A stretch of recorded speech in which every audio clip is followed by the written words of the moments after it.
Hello friends welcome back to my YouTube channel magic of cooking. तो friends आबारो चले एसेছে আপনাদের সামনে নতুন আরও একটি রেসিপির সাথে। আর আজকের রেসিপি হচ্ছে সয়া চাপের রেসিপি। আজকে রান্না করব সয়া চাপ, আর সেটার রেসিপি আমি আপনাদের সাথে শেয়ার করব। তবে আজকে আমি নিরামিষ সয়া চাপ রেসিপিটা করছি। তো সয়া চাপ কিন্তু নিরামিষ আমিষ দুটোই হয়ে থাকে। আজকে আমি নিরামিষটা করছি আর সেটাই আমি আপনাদের সাথে শেয়ার করব। তবে এটা পুরোপুরি নিজের মতো করে করছি, একদম আলাদাভাবে যেভাবে আমি করছি সেইভাবে কিন্তু আপনারা যে কেউ যে কোনো সময় করে নিতে পারবেন। মানে একদম ঘরোয়া পদ্ধতিতে আমি এটা করছি। তো সয়া চাপের এই রেসিপিটা চলুন আমরা আর বেশি কথা না বাড়ি দেখে নিই। এই রেসিপিটা করতে কীভাবে করেছি আর কী উপকরণ লেগেছে আমি সব কিছুই আপনাদেরকে এক এক করে দেখিয়ে দেব। টেস্টে কিন্তু ঠিক একই রকমের হয়ে থাকে এই সয়া চাপের। আপনারা আমি তো রেস্টুরেন্ট বা কোনো ধাবা স্টাইলে করছি না, একদম ঘরের মতো করছি। আর এটার টেস্টটাও কিন্তু খুবই ভালো হয়, ট্রাই না করলে বুঝতেই পারবেন না। তো চলুন আমরা এবারে দেখে নেব। তো দেখুন এখানে আমি সবগুলো একটা প্লেটের মধ্যে নিয়ে নিয়েছি। তো এবারে আমি এই সবগুলোকে একটু গরম জলের মধ্যে ভিজিয়ে রাখবো। আপনারা চাইলে এটাকে একটু বয়েল করে নিতে পারেন, তো আমি আর বয়েল করছি না, বয়েল করার দরকার নেই। যদি আপনারা একটু গরম জলের মধ্যে এটাকে ভিজিয়ে রাখতে পারেন। এবার আমি গরম জলের মধ্যে এটাকে ভিজিয়ে রাখবো যাতে এটা একটু নরম হয়ে যায়। সেই জন্য এটা অলরেডি নরম আছে, তবে এটা অনেকক্ষণ ধরে ফ্রিজের মধ্যে রাখা থাকে, সেই জন্য এটা একটু একটু সফট করার জন্য এটাকে একটু গরম জলের মধ্যে ভিজিয়ে রাখতে হবে। তো এবারে আমি গরম জলের মধ্যে রেখে দিচ্ছি। আপনারা চাইলে এটাকে একটু বয়েল করে নিতে পারেন। খুব একটা বেশি গরম জলের দরকার নেই আর খুব একটা বেশি সময় রাখারও দরকার নেই। তো আমি এবারে রেখে দিচ্ছি সবগুলোকে। এইভাবে এটাকে আমি একটা সাইডে এবারে রেখে দেব। আর আমরা পরের স্টেপে চলে যাব। এই রান্নাটা করতে কী উপকরণ নিয়েছি সেটা দেখে নেব। তো দেখুন এখানে আমি নিয়ে নিয়েছি শিমলা মির্চ, আর এখানে ছোট সাইজের দুটো শিমলা মির্চ আমি কেটে নিয়েছি। আর নিয়েছি দুটো টমেটো। এখানে বড় সাইজের দুটো টমেটো আমি নিয়েছি আর ছোটো ছোটো করে কেটে নিয়েছি। তো আমার এই শিমলা মির্চ আর টমেটোটা আমার ধুয়ে কাটা হয়ে গেছে। টমেটোটাকে আমি পেস্ট করে নেব। আর সাথে আর যা যা উপকরণ লাগছে সেইগুলো চলুন দেখে নিই। তো দেখুন এখানে আমি মাঝারি সাইজের দুটো আলু আমি কেটে নিয়েছি। এইরকম একটু বড় বড় সাইজে রেখেছি। আর কেটে ভালো করে ধুয়ে আমি এটাকে জলের মধ্যেই রেখে দিয়েছি। আর এদিকে দেখুন আমি নিয়েছি সামান্য আদাটাকে আমি গ্রেট করে নিয়েছি। 3টে কাঁচা লঙ্কা নিয়েছি আর বেশ কয়েকটা শুকনো লঙ্কা নিয়েছি। শুকনো লঙ্কাটা আমি নিয়েছি পেস্ট করার জন্য, কালারের জন্য। তো টমেটোর সাথে আমি শুকনো লঙ্কাটাকে পেস্ট করে নেব। এবারে আমরা টমেটো আর শুকনো লঙ্কাটাকে একটা মিক্সের মধ্যে নিয়ে নিচ্ছি। তো যারা প্রথমবারের মতো আজকে আমার এই ভিডিওটি দেখছো তারা প্লিজ ভিডিওটি শেষ পর্যন্ত দেখবেন। ভালো লাগলে লাইক করে শেয়ার করে সাবস্ক্রাইব করে পাশে থাকবেন। আর কমেন্ট করে অবশ্যই জানাবেন প্রথমবারের মতো আজকে কে এই ভিডিওটি দেখছো। এবারে আমি এটাকে একটা পেস্ট করে নেব, পেস্ট করে ফিরছি। তো দেখুন শুকনো লঙ্কা আর টমেটোটার পেস্ট হয়ে গেছে। এবারে এটাকে আমি একটা সাইডে রেখে দেব।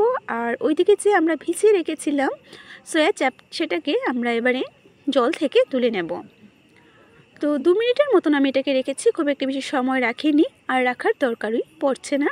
এবারে আমরা যে স্টিকগুলো আছে সয়া চাপের ভিতরে যে স্টিক দেওয়া আছে সেটাকে আমরা এবারে বের করে নেব। তো প্রত্যেকটা থেকে বের করে নিচ্ছি।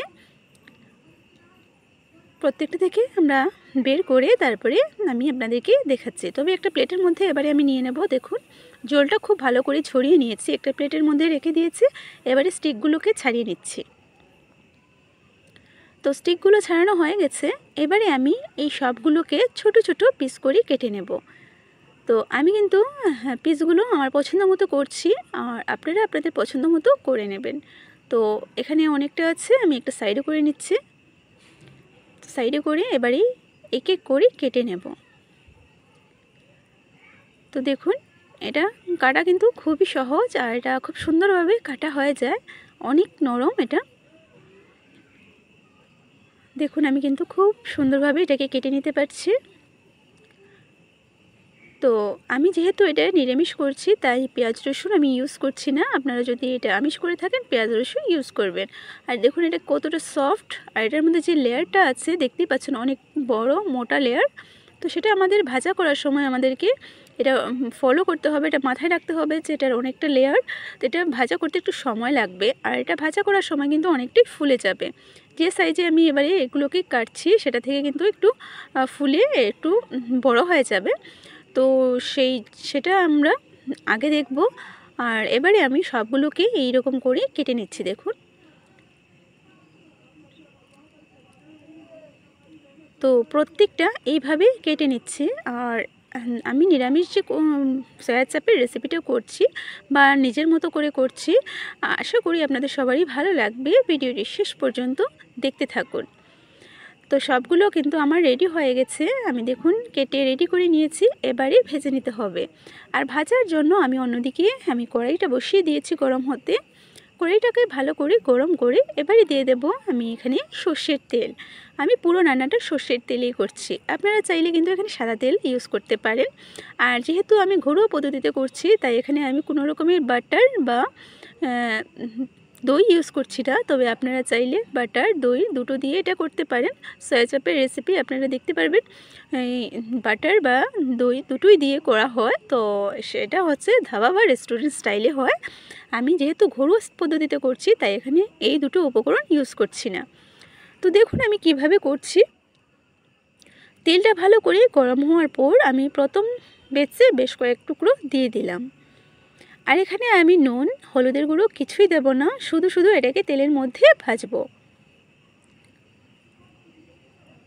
আর খুব সুন্দরভাবে এটা ভাজা হয়ে যায়, এটা কড়াইয়ের নিচেও লাগে না আর একটার গায়েও একটা লেগে নষ্ট হয় না। খুব সুন্দরভাবে এটা ভাজা হয়ে যায়। তবে এখানে কিন্তু গ্যাসের আঁচটাকে একদম লোতে রাখতে হবে, কারণ এটার অনেক মোটা, তো সেই জন্য অনেকটা লেয়ার থাকে। সেই জন্য এটাকে আমাদের ভেতর থেকে ভাজতে হলে ঠিকঠাকভাবে এটা যদি আমাদেরকে রান্না করতে হয় তবে আমাদেরকে গ্যাসের আঁচটাকে একদম লোতে রেখে করতে হবে। যদি মিডিয়াম আঁচে বা হাই হিটে রেখে করি তাহলে তো অবশ্যই উপরে কালার চলে আসবে আর ভেতরটা কাঁচাই থেকে যাবে। তারপরে এটা যখন গ্রেভির মধ্যে দেওয়া হবে তখন এটা একদম নরম তুলতুলে হয়ে যাবে, খেতে ভালো লাগবে না। তো সেই কারণে আমাদেরকে একদম লোতে রেখে এটাকে উল্টে পাল্টে ভেজে নিতে হবে। আর খুব একটা বেশিও ভাজবো না, এটা হালকা করে ভাজতে হবে। আর দেখুন আমার কিন্তু প্রথম বেচেরগুলো এক সাইডটার কালারটা চেঞ্জ হয়ে গেছে, আমি পাল্টে দিচ্ছি। অপর সাইডটাকেও ঠিক একই রকম কালার করে ভেজে নেব।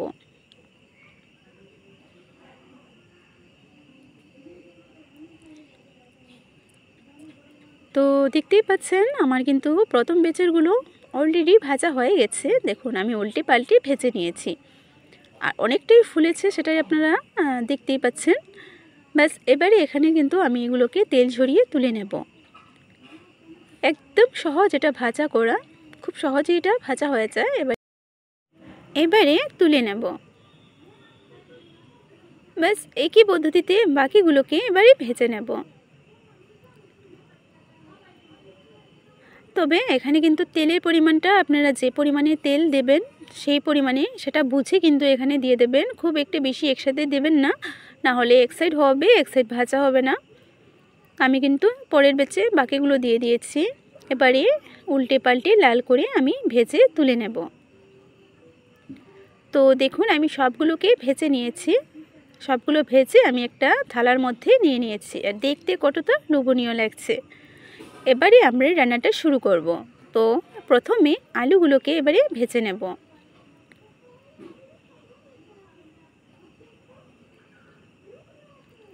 তো এবারে আমি এখানে পরিমাণ মতো নুনটা দিয়ে দিচ্ছি আলুর মধ্যে। আর নুনটা দিয়ে এবারে আলুটাকে ভালো করে মিশাবো, নুনের সাথে নাড়াচাড়া করতে থাকবো। একটু ভালো করে নুনটাকে লাগিয়ে তারপরে ঢাকনা দিয়ে ঢেকে রাখছি যাতে আলুগুলো একটু নরম হয়ে যায়। যেহেতু আলুগুলো আমি অনেকটাই বড় বড় করে কেটেছি। আর দেখুন আলুগুলো কিন্তু হালকা ভাজা হয়ে গেছে। এবারে সামান্য হলুদের গুঁড়ো এখানে দিয়ে দিচ্ছি। আর হলুদের গুঁড়ো দিয়ে আমি এটাকে নাড়াচাড়া করে নেব। একটা কালার চলে আসলে আমি আলুগুলোকে তেল ছড়িয়ে তুলে নেব। তো আলুগুলো কিন্তু ভাজা হয়ে গেছে। এবারে আমি তেল ছড়িয়ে আলুগুলোকে তুলে নিচ্ছি। আলু ভাজা পর তেলটা একটু পরিমাণে কমে গিয়েছিল, আমি এখানে আবারও কিছুটা পরিমাণে সর্ষের তেল দিয়ে গরম করে নিয়েছি। এবারে ফোড়নে দিয়ে দিচ্ছি দুটো তেজপাতা, একটা শুকনো লঙ্কা, গোটা গরম মশলা, সব কিছু আমি হালকা ভেজে নিচ্ছি নাড়াচাড়া করে। এখানে আপনারা চাইলে কিন্তু গোটা জিরে বা কালো জিরে ফোড়নে দিতে পারেন, তবে আর আমি এখানে দিচ্ছি না। তো এবারে দিয়ে দিলাম সামান্য আদা, যেটা গ্রেট করে রেখেছিলাম সেটাকে।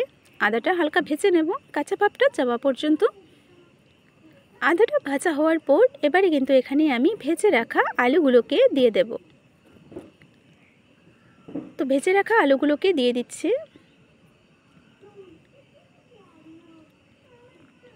এবারে এখানে আমি যে শুকনো লঙ্কা আর টমেটোর পেস্টটা করেছিলাম সেটা দিয়ে দিচ্ছি। আপনারা চাইলে আলুটা পরে দিয়েও কিন্তু করতে পারেন, তবে আমি একেবারে এইভাবে করে নিচ্ছি।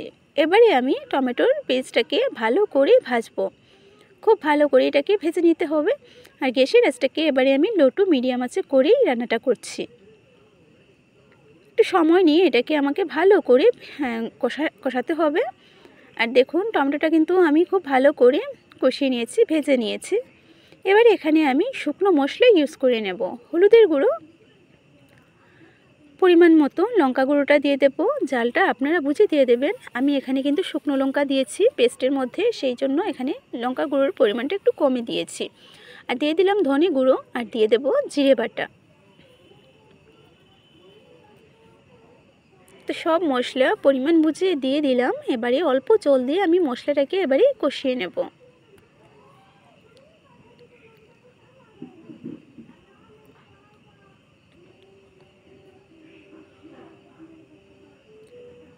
তো এবারে আমি মশলাটাকে কষিয়ে নিচ্ছি। আর রান্নাটা দেখতেই পাচ্ছেন আপনারা কতটা ইজি।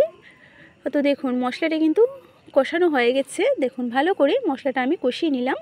এবারে এখানে দিয়ে দেব 3-4টে কাঁচা লঙ্কা, আর দিয়ে দেব যে শিমলা মির্চটা আমি কেটে রেখেছিলাম সেটাকে।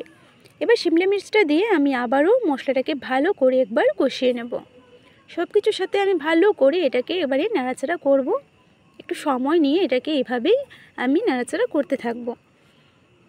1 থেকে 2 মিনিটের মতো আমি এটাকে এইভাবেই নাড়াচাড়া করে কষিয়ে নেব।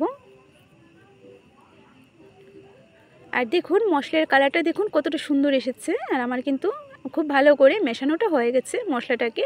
আবারও একবার আমি কষিয়ে নিলাম। এবারে এখানে পরিমাণ মতো আমি জলটা অ্যাড করে নেব। এখানে কিন্তু এটা একদম মাখা মাখা হবে, তবে এখন যে ঝোলের পরিমাণটা দেখছেন সেটা কিন্তু সয়া চাপটা দেওয়ার সাথে সাথেই কিন্তু এটা অনেকটাই ঘন হয়ে যাবে। পরিমাণ মতো নুনটা দিয়ে ঢাকনা দিয়ে এবারে ঢেকে রাখবো খুব ভালো করে ফুটে আসা পর্যন্ত। তো দেখুন এখানে কিন্তু খুব ভালো করে ফুটে এসেছে ঝোলটা। এটা আরও বেশি আমাকে ঘন করে নিতে হবে, সেই জন্য আমি এটাকে এভাবেই রান্না করতে থাকবো। তো আরও 3 মিনিটের মতো রান্না করার পর এবারে আমি এখানে কিন্তু সয়া চাপগুলোকে দিয়ে দিচ্ছি। সয়া চাপগুলো দিয়ে আমি এটাকে কিছু সময় রান্না করব। তারপরে কিন্তু এটা অনেকটাই ঘন হয়ে যাবে, কারণ সয়া চাপ অনেকটাই কিন্তু ঝোল শুষে নেবে, আর এটা একদম মাখা মাখা হয়ে যাবে।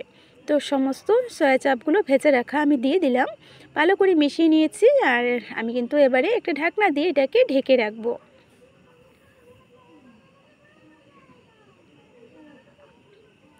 3 থেকে 4 মিনিটের মতন আমি এটাকে ঢেকে কিন্তু রান্না করে নিয়েছি। আর ঢাকনাটা তোলার পর দেখুন আমার আজকে এই রেসিপিটা তৈরি। এবার এখানে আমি সব শেষে দিয়ে দেব ঘি। তো এটা অপশনাল, আপনারা চাইলে দিতে পারেন, নাও দিতে পারেন। যারা ঘি খেতে পছন্দ করেন না তারা এখানে এটাকে স্কিপ করবেন। তো ঘিটা দিয়ে দিলাম। আর ফাইনালি কিন্তু আমার আজকে এই সয়া চাপ নিরামিষ রেসিপিটা তৈরি। আমি খুব ভালো করে এটাকে রান্না করে নিয়েছি। আর এবারে আমি আপনাদেরকে এটার গ্রেভিটা দেখাচ্ছি।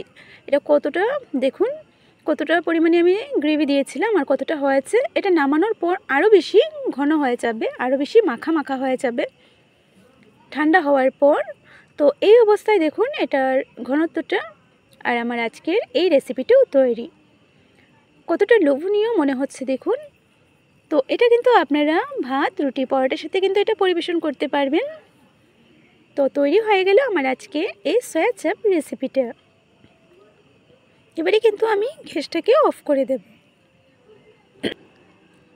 তো দেখতেই পারলেন এবারে আমি দেখুন একটা প্লেটের মধ্যে গ্যাসটাকে অফ করে নিয়ে নিয়েছি। আর খুব সুন্দর লাগছে দেখতে। আমি আপনাদেরকে একটু সামনে থেকেও দেখিয়ে দেব। তৈরি হয়ে গেল আমার আজকের এই সয়া চাপের রেসিপিটা। তো আমার আজকে এই সয়া চাপের রেসিপিটা কেমন হয়েছে কমেন্ট করে অবশ্যই জানাবেন। আর ভালো লাগলে লাইক করবেন, শেয়ার করবেন, সাবস্ক্রাইব করে পাশের বেল আইকনটিতে ক্লিক করে দেবেন, যাতে আমার চ্যানেলে আপলোড করা ভিডিওগুলো সবার আগে আপনাদের কাছে পৌঁছে যেতে পারে। তো হয়ে গেল আমার আজকে এই নিরামিষ সয়া চাপের রেসিপিটা। আবারও চলে আসবো আপনাদের সামনে এইরকম নতুন নতুন রেসিপি।